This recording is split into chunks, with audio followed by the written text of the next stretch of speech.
Jack Carson, a Navy veteran and Milwater's steadfast fisherman, faces heartbreak as his beloved lake is privatized by Horizon Leisure Group. After decades of serving his community, feeding the needy, aiding in crises, Jack's fishing rights are stripped, his exemption torn up, and his cherished rod broken. Humiliated and mocked online, he feels forgotten by a changing town.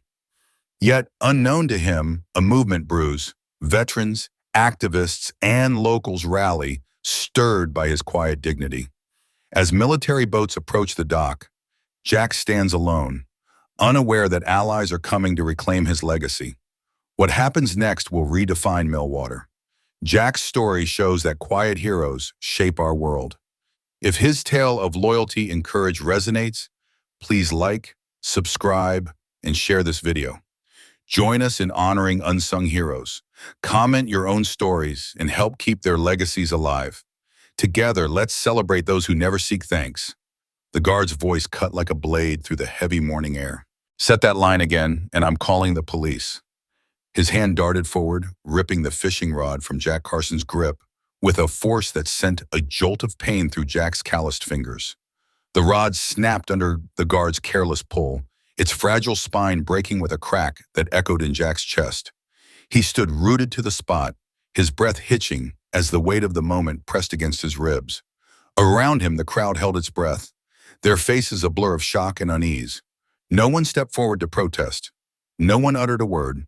The only sound was the faint rustle of Jack's old Navy cap as it slipped from his head and skittered across the weathered planks of the dock, pushed by a restless gust.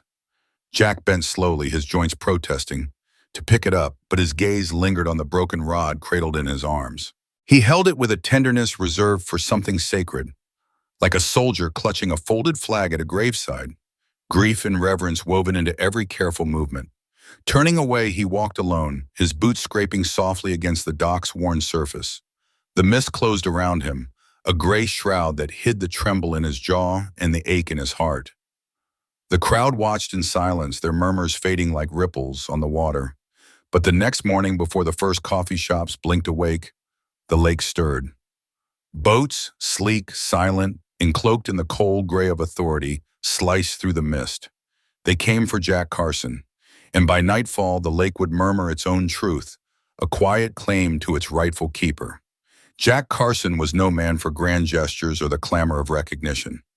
Born in 1949 on the tranquil shores of Milwater, a town cradled between dense pine forests and the shimmering sweep of lakeside, he grew up with the lake's pulse in his veins. The smell of wet earth and cedar filled his earliest memories, blending with the sharp scent of fish and the steady hum of outboard motors. As a boy, Jack felt the lake's moods, the way it glowed like molten gold at dawn, the way it roiled under the weight of an approaching storm. Milwater was a place of shared strength, where families drew their living from the land and water, their lives bound by tradition and mutual care. The people were resilient, their hands rough, their smiles warm. They greeted each other with quiet nods and asked after your family, whether they were strangers or kin. For Jack, this was home, a world that seemed as enduring as the pines that framed it.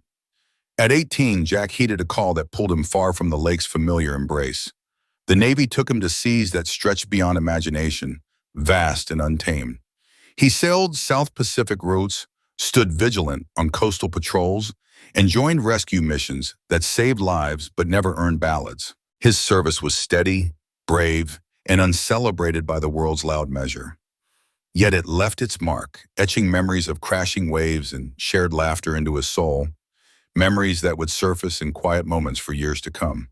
When Jack returned to Milwater in his mid-20s, he carried those years in the lines around his eyes and the weight of his step. The town seemed at first just as he'd left it. Fishing boats still dotted the lake at dawn, their silhouettes sharp against the rising sun. The lumber mills still sang their gritty songs, and the townsfolk still carried the same easy kindness. Jack clung to the hope that Milwater was unchanged, though a quiet dread whispered that time was already reshaping it. With his modest savings, Jack bought a small cabin at the forest's edge. It was humble, 4 walls, a wood stove that glowed on winter nights, and a window offering a glimpse of the lake through a weave of ancient pines. It was all he needed. Jack didn't crave wealth or comfort. He craved purpose, a way to root himself in the world. So he fished, not for fame or fortune, but for the quiet rhythm it gave his life.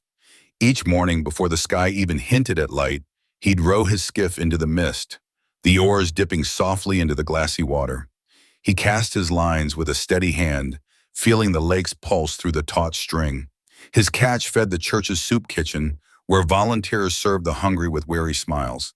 He left fish at the doors of widows whose husbands had once shared the lake with him, their eyes brimming with gratitude. He brought his haul to the shelter, where men with broken spirits found solace in a simple meal. With every passing season, Jack's hands grew more weathered, but his heart stayed warm, fueled by the act of giving. Jack became a quiet cornerstone of Milwater, his presence as sure as the lake's tides. When spring floods roared through, washing out roads to the eastern banks, Jack was the first to ferry families to safety, his skiff steady as he calmed frightened children with soft words.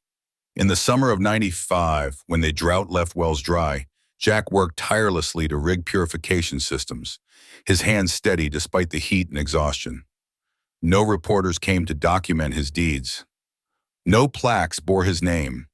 He did it because it was right, because Milwater had shaped him, and this was how you honored a place that gave you life. Over time, his quiet acts wove him into the town's soul. Children learned to fish under his patient eye, their giggles carrying across the water. Young couples building homes on ancestral land found coolers of trout on their porches, no note needed. Jack's kindness was unmistakable. He was Milwater's quiet heartbeat, shaping the town like a river shapes its banks, slowly, unseen but deeply. But time, unyielding as the seasons, brought change. By the early 2000s, Milwater began to shift.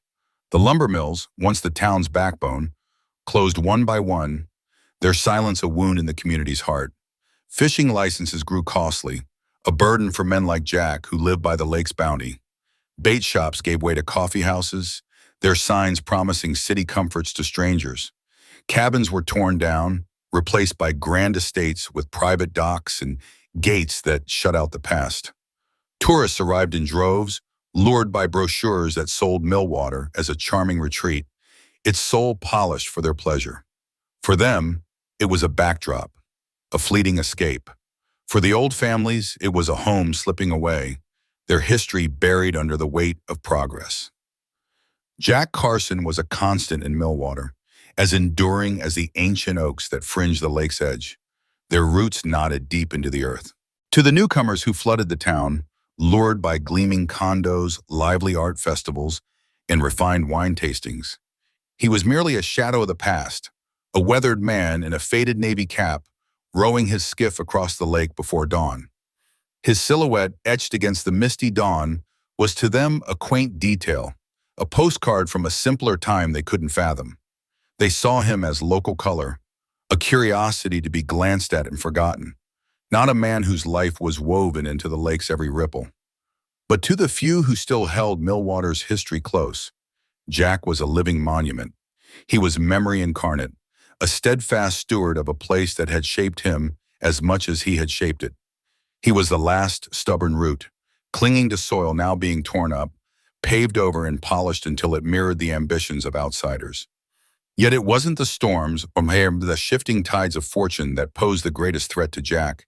It was the creeping indifference of a town that no longer saw him. In Jack's heart, the lake was more than water.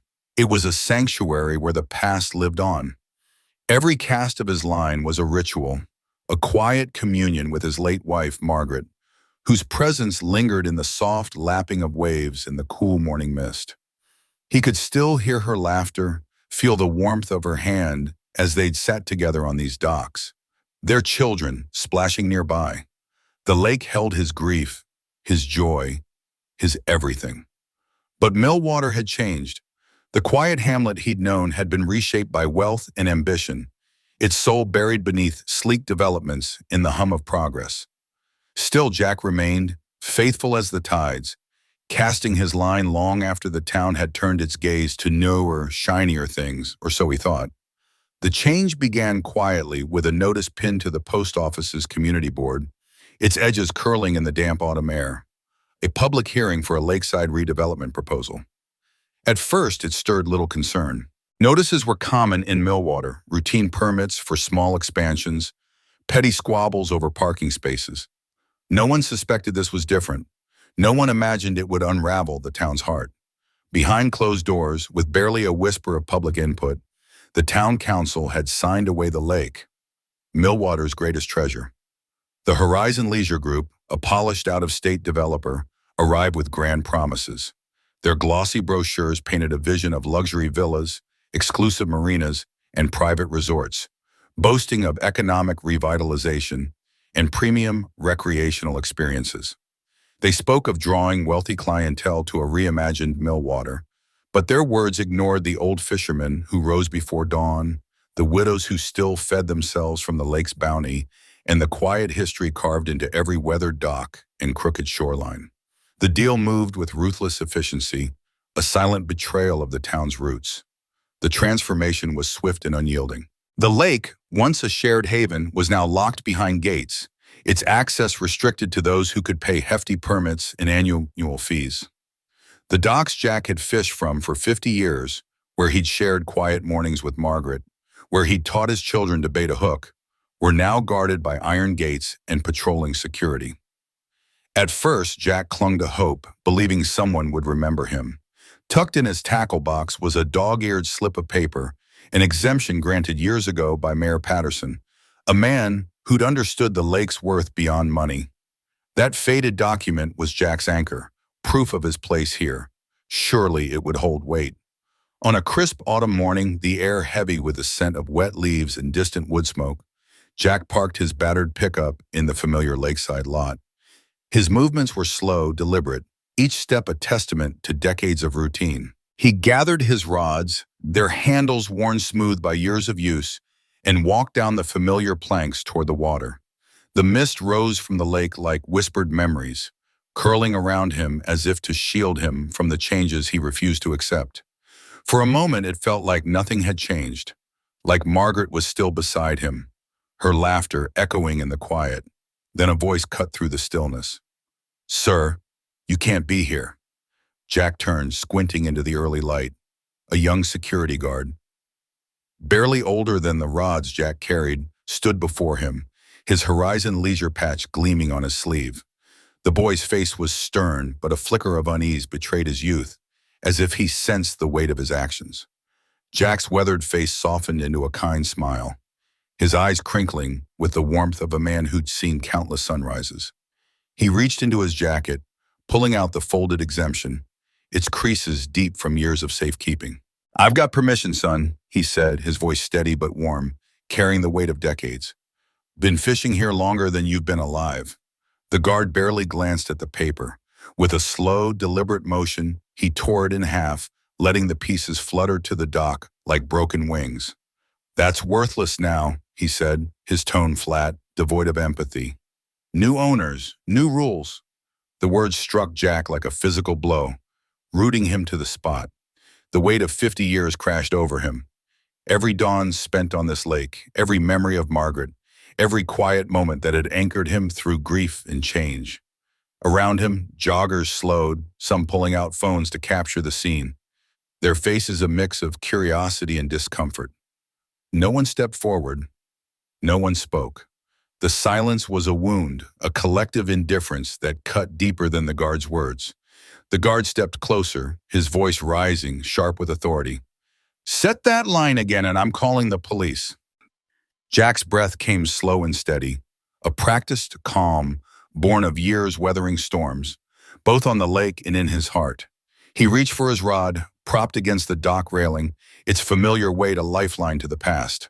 But the guard was faster. With a rough shove, he sent the rod clattering to the planks, the snap of breaking wood echoing like a gunshot in the quiet morning. Jack's heart lurched, a raw ache blooming in his chest. He bent down, his movements careful, almost reverent, as he gathered the splintered pieces. This wasn't just a rod. It was the last gift Margaret had given him, chosen with love during their final Christmas together, its handle engraved with her initials. He cradled the broken pieces, his hands trembling not with anger, but with a grief so profound it threatened to swallow him whole. The guards stood over him, unmoved, while the lake stretched out behind them, its surface calm and indifferent to the man who had loved it all his life. Jack Carson carried the broken fishing rod under his arm, its splintered wood and tangled line, a sacred relic of the mornings he'd spent with her before cancer stole her away. Each cast had been a quiet vow, a thread stitching together their shared life through tempests and dry spells, through seasons of abundance and scarcity. The rod was no mere object. It was a vessel of memory, its every knot and curve holding the echo of laughter, the weight of silent grief, the rhythm of a life tethered to the lake's gentle pulse. He held it now with the reverence of a soldier cradling a folded flag, its weight pressing against his chest, heavy with the stories it carried. As he turned to leave the dock, his navy cap, worn thin by years of sun and salt, slipped from his head, tumbling across the weathered planks in a slow, clumsy roll. The crowd around him stood frozen, some capturing the moment on their phones, their screens glowing with detached curiosity, while others turned away, their unease palpable, but their inaction louder still. No one spoke. No one reached for the cap. The silence roared louder than any storm Jack had ever weathered. In the dim light of his cabin, Jack placed the shorter rod on the kitchen table with a care that belied the roughness of his hands, calloused from years at sea and on the lake. He sank into a chair, his eyes tracing the broken pieces as if his gaze could will them whole again, could summon back the mornings when the lake was his sanctuary. The quiet in the room was suffocating, broken only by the faint buzz of his ancient flip phone on the counter. A message from Lisa, his daughter, lit up the screen, another tender invitation to leave Milwater and join her in Phoenix. Her words, though wrapped in love, carried a quiet ache. "Maybe it's time, Dad." Jack's chest tightened, a knot of pride and sorrow twisting within him.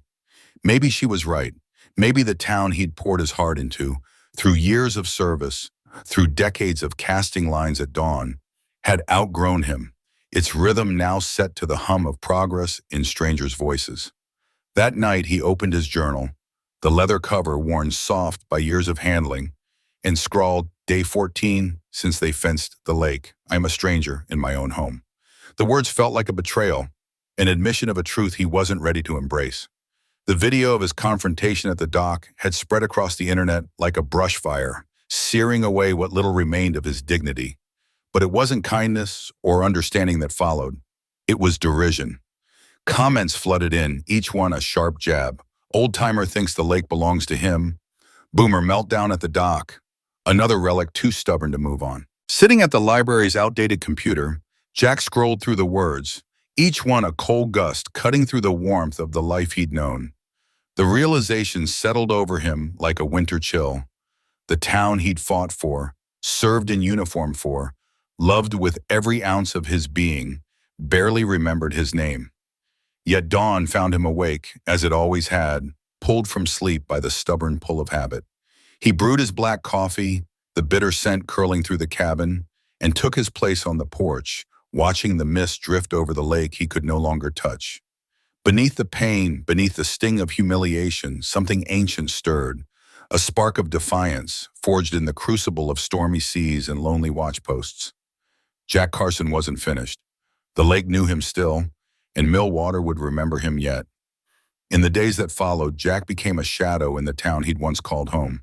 He clung to his rituals. The stovetop hissed as he brewed his coffee, the porch groaned under his weight, and the lake shimmered beyond the chain-link fence that now barred his way. But where those moments had once held a quiet peace, they now carried a hollow ache, a void where belonging used to reside. Milwater had turned its gaze elsewhere, toward tourists who crowded the new boutique docks with paddleboards and rented kayaks, their laughter echoing where Jack's skiff once glided. Developers plastered the town's bulletin boards with sleek renderings of luxury spas and members-only marinas, their vision of progress gleaming like a polished blade. On the very spot where Jack had launched his boat for decades, a sign now stood, its words cold and final. Private property, no trespassing. Horizon Leisure Group. To Jack, it was a gravestone marking the end of the town he'd loved. At the grocery store, familiar faces offered fleeting half-smiles and hurried nods, their eyes sliding away as if his presence was a reminder of something they'd rather forget. At the hardware store, Bill Dalton, one of the last of the old guard, slipped him a free bag of nails, his weathered face carrying an apology no words could convey. Most people didn't know what to think. Others chose not to get involved. Progress, they called it, as if the word could justify the slow unraveling of everything Jack held dear. Lisa's calls came more often now, her voice thick with concern and love, tinged with a plea she didn't dare speak outright. "Dad, please," she'd said one evening, her words trembling across the miles. "This isn't your town anymore. They don't deserve you." Her words lingered, heavy with a truth that gnawed at him. Maybe stubbornness wasn't courage after all. Maybe it was just loneliness, dressed in the faded blue of his navy jacket. Yet leaving felt like surrender, and Jack Carson had never surrendered, not to the storms that battered his ship, not to the battles in foreign ports, not to the relentless grind of time itself. Unbeknownst to Jack, the video of his humiliation had traveled far beyond Milwater's borders. It reached Navy veteran groups who saw in him a brother who'd served with quiet honor, his sacrifice woven into the fabric of a life spent in service. It reached environmental activists who burned with anger at the privatization of public waters, their voices rising in defense of places that belong to all. It reached ordinary people who still believed in the dignity of those who'd built the world others now claimed. Posts began to circulate, not mocking him, but honoring him, sharing his story with a reverence that Jack couldn't yet grasp. The lake might have been fenced off, its waters out of reach, but its memory of him endured. And somewhere in the quiet spaces beyond Milwater, a reckoning was stirring, a tide that would soon remind the town of the man it had forgotten. Jack Carson sat on his weathered porch, the early morning air thick with the scent of pine and the distant growl of construction vehicles. His knees ached as he shifted in his creaking chair, each twinge a reminder of the decades he'd spent tending to Milwater's hungry. It's forgotten. It's lost. For years, he'd been the town's quiet anchor, ladling soup into bowls for those with nothing, offering a warm meal and a kind word without expecting anything in return. His heart, weathered as the cedar chest in his living room, carried the weight of their gratitude, and now the sting of their betrayal.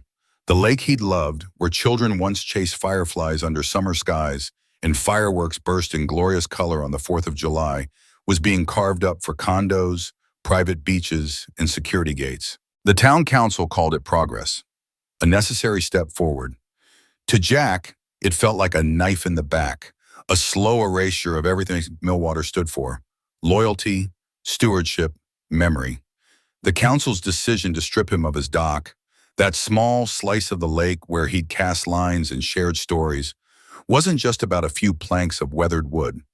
It was about the soul of the town, the one he'd poured his life into preserving. He'd heard the whispers from the Chamber of Commerce breakfast, relayed by his old friend Bill over cups of bitter diner coffee. "They think it'll blow over, Jack," Bill had said, his voice thick with frustration, his eyes betraying a flicker of helplessness. "They think the world will forget you." Jack had only shrugged, his weathered face a mask of calm. The world's opinion didn't matter to him. What gnawed at his soul, what kept him awake in the quiet hours, was the thought of Milwater forgetting itself, its roots, its heart, its promises. That morning, as the rumble of bulldozers echoed from the South Shore, Jack stood at the edge of his property, watching the machines claw at the land where barefoot kids once laughed and ran free. The air was sharp with the scent of torn earth, and the sight of it twisted something deep in his chest. No one waved. No one stopped to acknowledge the man who'd fed their families, who'd carried their burdens through lean years. A security guard, new, unfamiliar, his face blank with indifference, glanced at him briefly before turning away. Jack wasn't a threat anymore. To them, he was a relic, a shadow of a town they no longer recognized. The dismissal stung, sharper than the chill in the air, but Jack stood tall, his resolve unshaken, his eyes fixed on the horizon where the lake met the sky. That night, by the flickering light of his fireplace, Jack knelt before the cedar chest that held his most cherished possessions. His Navy insignia gleamed faintly, a quiet testament to battles fought and duties honored in a life long past. Beside it, Margaret's photograph smiled up at him, her eyes soft with the love they'd shared before time and fate took her away. A faded map of Milwater from the 1950s lay folded beneath, its shoreline a delicate tracery of ink. Jack's calloused finger traced the familiar curves, each line a memory of a town that was once just fishing shacks and sawmills, a place where neighbors looked out for one another. Now it was being reshaped by outsiders with money and promises of progress, bulldozing not just the land, but the values Jack had lived by: loyalty, stewardship, memory. As he stared at the map, a quiet fire stirred in his chest, a spark of defiance. Maybe, just maybe, it wasn't too late to remind them what Milwater stood for. Before dawn the next morning, Jack rose as he always had, his body moving with the steady rhythm of habit despite the ache in his bones. He slipped on his old navy jacket, the fabric worn but warm with memory, and pinned his service medal discreetly inside the lining, a private nod to his past unseen by the world. He didn't bring a fishing rod to the lake that day. He brought himself, one man standing against the relentless machine of so-called progress. As the sun broke over the horizon, casting golden light through the mist that clung to the water, Jack stood alone at the dock, his heart heavy but resolute. He had no idea that beyond the town limits, a tide of support was gathering. Veterans, advocates, protectors of memory, an army of allies moving silently to stand with him. It began with a sound, a deep mechanical hum that rolled across the lake just after dawn, cutting through the stillness. Jack paused, his breath catching in his throat. He knew that sound, not the familiar chug of fishing boats or the playful whine of weekend speedboats, but something heavier, more deliberate, stirring memories of his Navy days. Shading his eyes against the rising sun, he saw them, sleek gray silhouettes cutting through the fog, their forms sharp and purposeful. 8 military boats, American flags snapping proudly at their sterns, moved in tight formation toward the dock where Jack stood. His heart thudded, a mix of pride and disbelief swelling in his chest. The town began to stir, drawn by the unfamiliar sound. Construction crews halted their machines, their operators craning to see.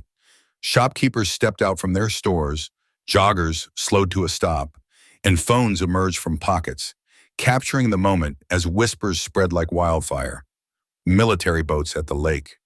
As the lead vessel reached the dock, a tall, silver-haired man in full Navy service dress stepped onto the shore. His presence was commanding, his posture carrying the weight of battlefields and boardrooms, of a life spent in service. Flanked by uniformed sailors, he marched toward Jack, his eyes locking onto the old man with a respect that needed no words.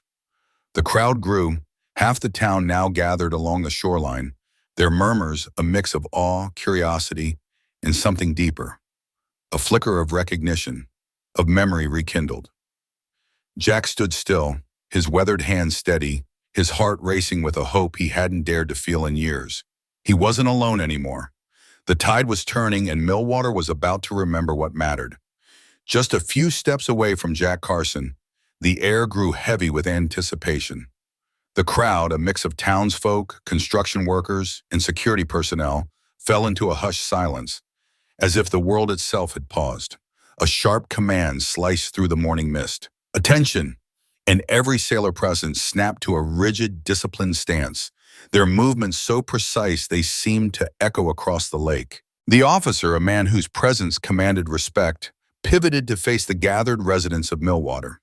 His voice, steady and resonant, carried effortlessly over the water, a natural force that needed no amplification. "I am Colonel Robert Harlow, United States Navy, retired," he declared, his words imbued with a gravitas that rooted everyone in place. Colonel Harlow's gaze swept over the crowd before settling on Jack, who stood frozen, his weathered face betraying a flicker of disbelief. The officer's tone softened, but its power remained. "Today, I stand here to honor a man who served this nation and this community long before any of you dreamed of turning this lake into a playground for luxury resorts or private estates." He gestured toward Jack, whose hands twitched at his sides, as if unsure whether to move or remain still under the weight of such public recognition. Harlow's voice grew richer with emotion as he continued. 45 years ago, off the treacherous coast of the Philippines, Chief Petty Officer Jack Carson put his life on the line to save 12 sailors from certain death in a raging sea. I was one of those men. Without his courage, I wouldn't be here today, speaking to you. A murmur rippled through the crowd, a collective intake of breath that shifted the atmosphere. The construction workers, clad in neon vests and hard hats, exchange uneasy glances, their earlier confidence waning. Even the security guards stationed along the newly erected gates of the private development lowered their radios, their faces caught between duty and dawning respect. Jack's eyes, weathered by years of squinting against the sun, widened slightly, his heart pounding as memories of that long-ago night, churning waves, desperate shouts, and the burn of salt water in his lungs flashed through his mind. He had never spoken of it, not to neighbors, not even to himself in the quiet hours. To hear it now, declared so publicly, felt like an unraveling of a tightly guarded secret. Another figure stepped forward, breaking the moment's stillness. A younger man, dressed in the crisp navy dress blues that gleamed under the morning light, approached with measured steps. "Lieutenant David Kim, United States Navy," he introduced himself, his voice steady but laced with a tremor of gratitude. "My father served alongside Jack Carson during the chaotic final evacuation of Saigon. Those were dark days filled with loss and uncertainty. Years later, when my family struggled to afford my college education, an anonymous scholarship appeared, like a lifeline from nowhere. It wasn't until I was grown, standing on my own 2 feet, that I learned the truth. Jack Carson had quietly made it happen."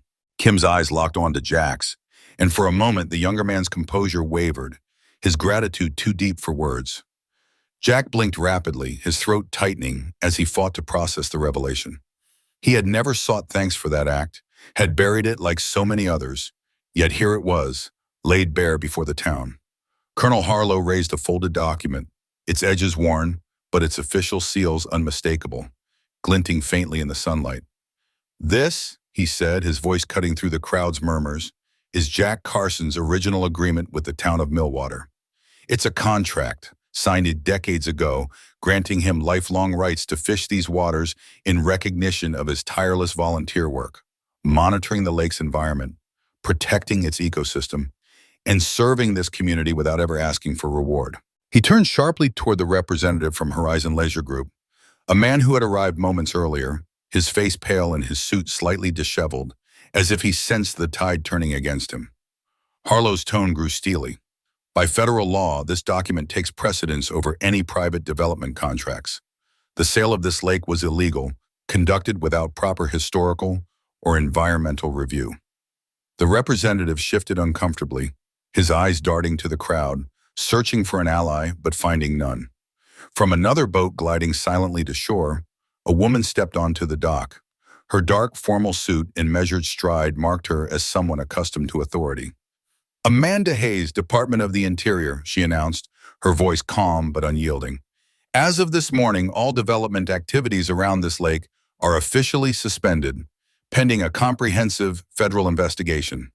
The crowd gasped, the sound swelling like a wave. The security guards, who had earlier stood with such confidence, now exchanged nervous glances, their authority crumbling under the weight of Hayes' words. Some even stepped back, as if distancing themselves from the unraveling situation. Jack, still standing near the water's edge, felt a strange mix of vindication and disbelief. He had fought quietly for this lake, reporting violations, writing letters, all while watching the town he loved turn its back on him. Now the tide was shifting, and he wasn't sure how to feel. From a third boat, a group of sailors carefully carried a simple wooden plaque, its craftsmanship humble yet dignified. The words carved into it read, "George's Landing, in honor of Chief Petty Officer Jack Carson, Steward of the Waters, Guardian of Memory." The sight of it hit Jack like a quiet thunderclap. His knees weakened and he steadied himself, his calloused hands gripping the air as if searching for something to hold. Colonel Harlow turned to him, his voice dropping to a near whisper, yet it carried the weight of decades of camaraderie. "We haven't forgotten you, Jackie, and today, neither will Milwater."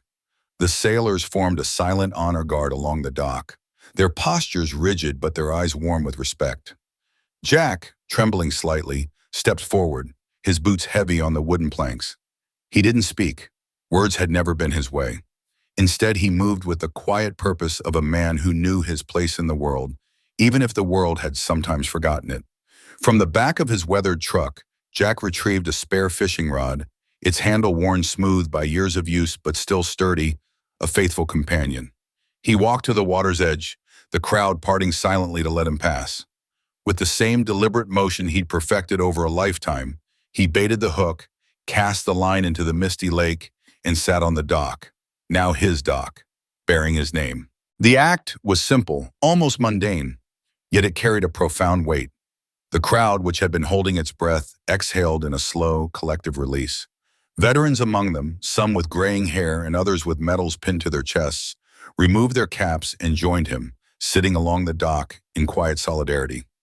No speeches, no applause, just the unspoken bond of those who understood sacrifice, who knew the value of a life lived for others. By mid-morning, the hashtag Jack Carson Day was spreading like wildfire across social media, posts filled with photos of the plaque, the dock, and Jack's solitary figure by the water. What had begun as a moment of public humiliation, security guards threatening to remove him from the lake he'd protected for decades, had transformed into a powerful anthem of recognition. Jack paid no mind to the cameras or the buzzing phones. He didn't need the world's approval. All he needed was the gentle tug of the line in his hands, the familiar rhythm of the water lapping against the dock, and the quiet assurance that, for once, Milwater had remembered its own. The lake shimmered under the rising sun, its surface calm, disturbed only by the occasional ripple from Jack's fishing line. He sat at George's Landing, a man at peace, surrounded by the waters he'd guarded and the community that had finally seen him. The mist began to lift, revealing a horizon that felt, for the first time in years, full of promise. Jack Carson stepped onto the weathered planks of George's Landing, his boots echoing softly against the wood, as though the dock itself welcomed him back with a quiet sigh. The air carried the familiar scent of damp earth and lake water, a smell that hadn't changed in all the years he'd known this place. To an outsider, it might have seemed like nothing had shifted, like Jack was simply picking up the old rhythm of his mornings, casting lines into the still waters of Milwater as he always had. But beneath the surface, both of the lake and of the man, something profound was stirring. Jack felt it in the ache of his hands, weathered from years of tying knots and hauling nets, and in the weight of memories that clung to him like mist. Milwater was changing, not just in the ways that could be measured by contracts or council votes, but in the deeper currents of its soul. It began with a single tentative step. A boy, no older than 7, approached the dock one morning, clutching a battered fishing rod that looked like it had been passed down through generations. His small hands trembled slightly, unsure if he was intruding on some sacred ritual. Behind him, his father lingered, offering a nod that was equal parts encouragement and respect. Jack's face softened, lines of age and experience crinkling into a warm smile. He waved the boy closer, his voice low and steady, inviting trust. "Come on, son," he said. "Let's see what you've got there." Before long, the dock became a gathering place each morning. Children arrived with their bait boxes and tangled lines, sitting cross-legged in a semicircle around Jack, their eyes wide with curiosity. He taught them the delicate art of casting, how to flick the wrist just so, how to feel the water's rhythm through the line. He showed them how to tell, by the faintest tug, whether a trout or a bass was nibbling at the other end. But more than that, Jack shared stories, not the kind that boasted of battles or medals, but quieter tales of the lake's enduring presence. He spoke of families he'd ferried to safety during floods, of delivering fresh fish to widows who had no one else, of testing the water's purity with tools he'd crafted himself. These weren't just lessons in fishing, they were lessons in stewardship, in caring for something larger than oneself. Jack felt a quiet pride watching the children listen, their faces glowing with a sense of purpose he hadn't seen in years. He wondered if this was what redemption felt like, not a grand gesture, but a slow, steady passing of something sacred to the next generation. Meanwhile, the town of Milwater stood at a crossroads, its future teetering between progress and preservation. The Federal Review had peeled back the glossy promises of Horizon Leisure Group, revealing a tangle of violations in their lakefront development plans. Historic sites had been ignored, environmental protections sidestepped, and the indigenous fishing rights that had shaped Milwater's history were all but forgotten. The once ambitious construction screeched to a halt, leaving half-built scaffolds as silent reminders of overreach. The developers who had swaggered into town with blueprints and bravado now faced a storm of lawsuits and public outrage. The cost of fighting was too high, and one by one they slipped away, leaving Milwater to reckon with its choices. The town council, caught off guard by the shifting tide, scrambled to regain the community's trust. Mayor Linda Brooks, who had once staked her reputation on a vision of a shiny modern Milwater, stood before the council chamber one evening. Her shoulders squared, but her eyes betraying a flicker of uncertainty. She cleared her throat and announced a decision that would have seemed unthinkable just weeks before. "Effective immediately," she said, her voice carrying a newfound resolve, "George's Landing will be designated a protected public heritage site. A permanent Veterans Advisory Council will oversee all future development, and a portion of tourism revenue will be dedicated to ensuring free public access to Milwater's natural resources." The room erupted in applause, not the polite, performative kind, but a deep, heartfelt roar that seemed to rise from the town's very roots. For Linda, it was a moment of reckoning, a chance to realign her ambitions with the values she'd nearly forgotten. She felt the weight of the town's gaze, not accusing but hopeful, and for the first time in years, she sensed she was leading them towards something true. Jack didn't bother with council meetings. He didn't need the pomp of resolutions or the validation of public praise. His redemption came in quieter moments, moments that felt like the lake itself was speaking to him. It came in the shy tug of a child's hand on his sleeve, asking for help with a stubborn nod. It came in the knowing glances of longtime residents who now lingered by the water's edge, their faces softened by memories of what Milwater used to be. They saw the lake not as a commodity, but as a living thing, a keeper of their stories. Jack felt it too, each morning as the mist rolled over the water, curling around the dock like a promise. The lake was eternal, unchanged by the schemes of developers or the passing of years. It held Milwater's history in its depths, and Jack found solace in its constancy. One morning, as Jack sat baiting a line for a girl named Ellie, her small voice broke through his thoughts. "Mr. Carson," she asked, her eyes bright with the unfiltered curiosity of youth, "why do you love this lake so much?" Jack paused, the question catching him off guard. The easy answer would have been to talk about nostalgia, the comfort of routine, or the simple joy of fishing. But as he looked out at the water, its surface shimmering under the rising sun, he felt something deeper stir within him.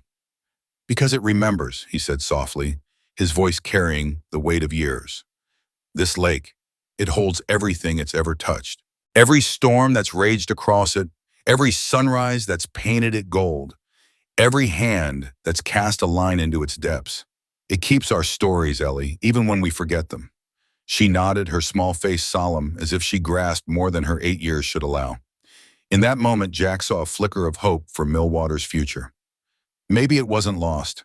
Maybe it just needed to be reminded, one child, one morning, one story at a time.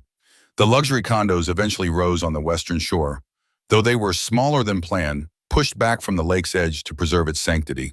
Tourists still flocked to Milwater, their cameras capturing the rustic charm they'd come to chase.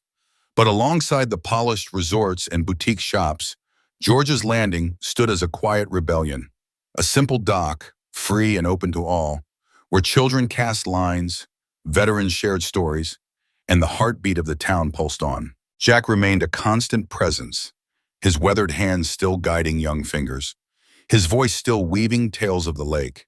He didn't tell visitors that the dock bore his name, nor did he seek their praise. He simply showed up, morning after morning, as he always had, tethered to the water and the town he'd never stopped loving. For Jack, the lake was more than a place. It was a witness, a keeper of Milwater's soul, and in its quiet ripples, he found his own. The sun hung low over the river, casting a golden shimmer across the water as had tossed his fishing line with the same steady rhythm he'd practiced for decades. Each flick of his wrist was a quiet ritual, a communion with the slow, patient heartbeat of the land he cherished. The ripples spread outward, carrying with them a lifetime of memories, of mornings spent with his father, of teaching his own children to cast, of countless solitary dawns when the world felt whole and unbroken. This river, this patch of earth, was more than just a place to hide. It was the keeper of his past, the anchor of his identity, and the silent witness to every joy and sorrow that had shaped him. As he watched the water, his heart swelled with a bittersweet pride, but also with a quiet ache. He knew the developers were coming, their machines ready to churn the soil and reshape the landscape into something unrecognizable. Yet had stood firm, his calloused hands gripping the rod, his resolve as unyielding as the ancient oaks lining the riverbank. The developers, with their blueprints and promises of progress, could never grasp what this place meant. They saw land as a commodity, something to be measured in acres and dollars, paved over with concrete and ambition. But Had knew better. You could cover the earth with asphalt, erect towers of glass and steel, and rewrite the story of a place in history books, but you could never purchase the loyalty woven into its soil. You could never erase the memories etched in the heart of a man who had walked its paths, fished its waters, and buried loved ones beneath its trees. Those things were untouchable, sacred in their quiet permanence. Had's eyes, weathered but sharp, scanned the horizon, and in that moment, he felt the weight of every moment he'd spent here. The laughter of his children as they splashed in the shallows, the quiet evenings with his wife as they sat on the porch listening to the crickets, the countless times he'd helped a neighbor repair a fence or clear a storm-felled tree. These were the threads of his life, and no amount of money or progress could unravel them. Had's stubborn dignity wasn't loud or showy. It was the kind of strength that didn't need a megaphone, the kind that lived in small, deliberate acts, fixing a broken gate for an elderly neighbor, teaching a young boy how to bait a hook, or simply sitting by the river, honoring the land with his presence. He wasn't fighting for recognition or glory. He didn't raise his voice in town meetings or wave signs in protest. Instead, he lived his truth quietly, with a steady resolve that spoke louder than any speech. To Had, letting go of this place would be like letting go of himself, and that was something he could never do. The developers might win in the end, their machines carving up the land, but they would never conquer the part of it that lived in Had's soul. His heart beat in time with the river's current, and no bulldozer could touch that. Jack Carson, the man whose story Had's life echoed, was much the same. Jack had lived in this town his entire life, his roots as deep as the bedrock beneath the fields. He wasn't a man of grand gestures or bold declarations, but his quiet loyalty to his home was a force of its own. Jack had served his community in ways most never noticed, shoveling snow from a neighbor's driveway before dawn, volunteering at the fire station, or slipping a few dollars to a struggling family at the grocery store. He didn't do it for praise or recognition. He did it because that's what you did when you loved a place and its people. Jack's heart carried the weight of every memory he'd built here. The smell of fresh-cut hay in the summer, the sound of church bells on Sunday mornings, the feel of his daughter's hand in his as they walked through the town fair. When the developers came, promising boss and modernity, Jack felt a pang of loss so deep it was like a physical wound. But he also felt a fire within, a determination to protect the intangible things that made this place home. Jack's resistance wasn't marked by anger or confrontation. Instead, it was a quiet refusal to let go of what mattered most. He'd sit on his porch, watching the world change around him, and feel a mix of sorrow and defiance. The town was changing, new faces, new buildings, new priorities, but Jack held fast to the old ways, the ones that carried the weight of tradition and memory. He'd think about his parents, who had worked this land before him, and their parents before them, each generation leaving behind a legacy of care and connection. To Jack, giving up on this place would be like betraying them, like erasing the sacrifices they'd made to build a life here. His heart ached at the thought of it, but it also fueled his resolve. He'd keep living as he always had, with dignity and purpose, showing the world that some things were worth holding on to, no matter the cost. In Jack's story, and in Had's, there's a truth that resonates deep within us all. Home isn't just a dot on a map or a house with four walls. It's the laughter of loved ones, the traditions passed down through generations, the quiet moments of service that no one else sees. In a world that races toward progress, it's easy to believe that moving forward means leaving the past behind. But real progress, the kind that endures, comes from remembering who we are and honoring those who laid the foundations we stand on. Jack and Had didn't chase fame or shout their beliefs from the rooftops. They simply lived with integrity, with a quiet loyalty to the places they called home, and in doing so, they showed the world that true greatness often comes in the simplest forms. Their lives remind us that the heroes who change the world are often the ones who move through it quietly, never asking for thanks, but leaving behind a legacy of love and resilience that no amount of change can erase.